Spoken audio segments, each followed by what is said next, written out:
कक्षा 7 इकाई नंबर 6 मालवजी फौजीदार। कक्षा 7 के बच्चे नाटिका कर रहे हैं आज। पहला दृश्य स्थान शिवाजी का शयन कक्ष। एक सुजीत कमरे में शिवाजी एक पलंग पर सो रहे हैं। सामने भवानी का चित्र लटक रहा है। पास किशोर आयु का मालवजी हाथ में नंगी तलवार लिए हुए शिवाजी की हत्या करने के लिए तत्पर है। शिवाजी एक भयानक स्वप्न देखकर अचानक आंखें मलते उठ बैठते हैं। तुम कौन हो वत्स? मेरा नाम मालव जी है। मालव जी, आप जानते हैं इस अपराध के लिए तुम्हें क्या दंड भोगना होगा? मृत्यु दंड पाने से तुम्हें मुझे एक बात बतानी होगी। वह क्या? तुम्हारी चाल ढाल लगता है कि तुम वीर पुत्र हो, सत्यवादी हो, इसलिए मुझे आशा है कि तुम झूठ नहीं बोलोगे। जो बात सत्य है उसे मैं अवश्य बताऊंगा, उसमें छिपाने की क्या बात है? युवक, मुझे मारकर तुम्हें मराठा साम्राज्य मालिक बनना चाहते हैं? नहीं महाराज।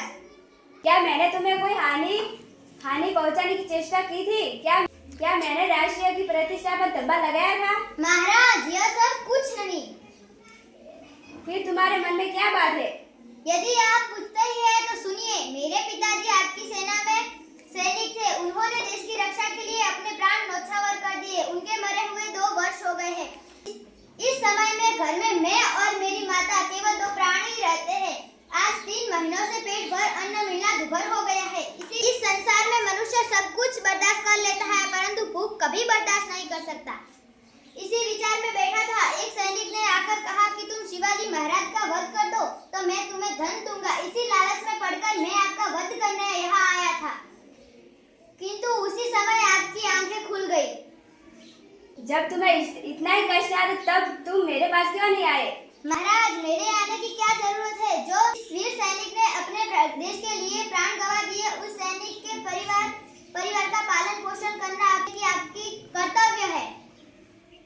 तानाजी, इस बालक को ले जाकर जेल खाने में बंद कर दो।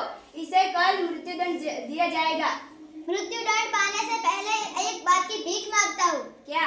मरने से पहले मैं अपनी पूजनीय माता के दर्शन करना चाहता हूँ। यदि तुम अपनी माता के दर्शन करके न लौटे तो?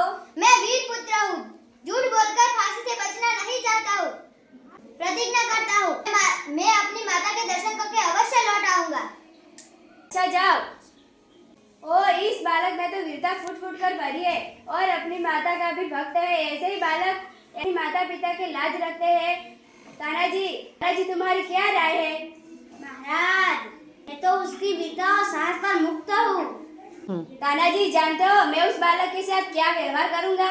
नहीं महाराज। उसकी परीक्षा लेने के बाद मृत्युदंड से मुक्त करके अपनी सेना में भर्ती करा दूंगा। ऐसा ही बालक मातृभूमि की सेवा में कोई कसर नहीं रखेगा। माता के साथ इतनी दया, धन्य हो आप।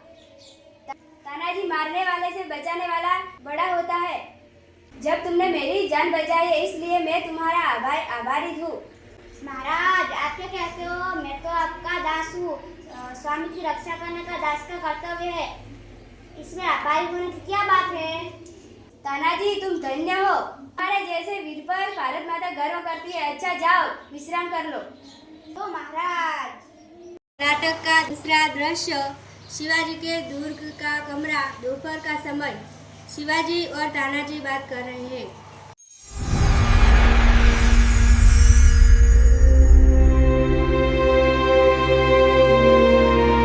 तानाजी, न जाने मेरे हृदय में उस बालक के अगाध प्रेम उमड़ रहा है।